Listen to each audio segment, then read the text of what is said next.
President, Conference, Paul Ainsworth, Unite the Union, speaking in support of Motion 11.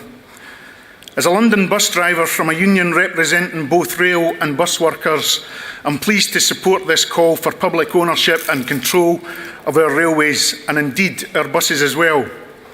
Conference, privatisation and deregulation have absolutely wrecked key parts of our transport sector.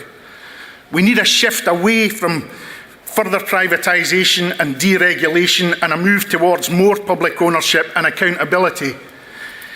Deregulation of the bus industry outside London makes the strongest possible case for public control of buses. Research by Transport for Quality of Life shows a fundamental conflict between deregulation and a world-class bus system.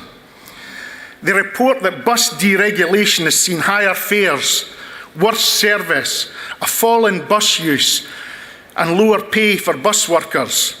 It really is the race to the bottom.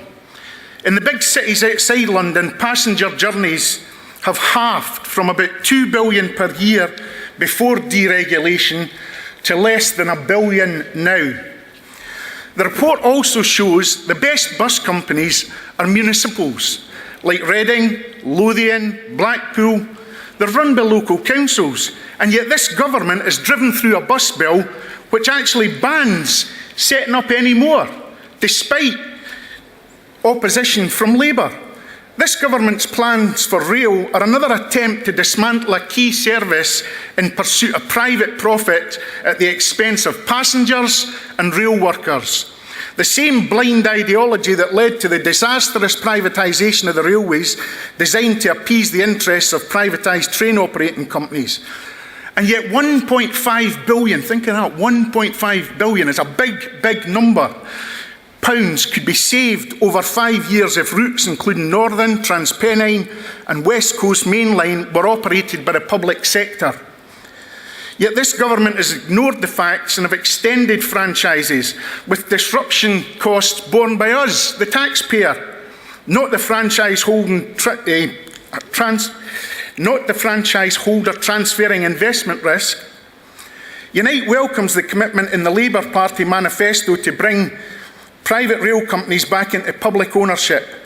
And finally, Conference, what public ownership and control gives is the opportunity for a properly integrated transport system. Bus networks need to interlink with rail networks and park and ride systems. Public transport requires transferable ticketing and access to properly regulated taxis. Ports and airports need good road and rail links. Support a properly accountable, properly integrated and properly accessible public transport system. Please, comrades, I implore you, support the motion. Let's get our railways and buses back where they belong, back into public ownership.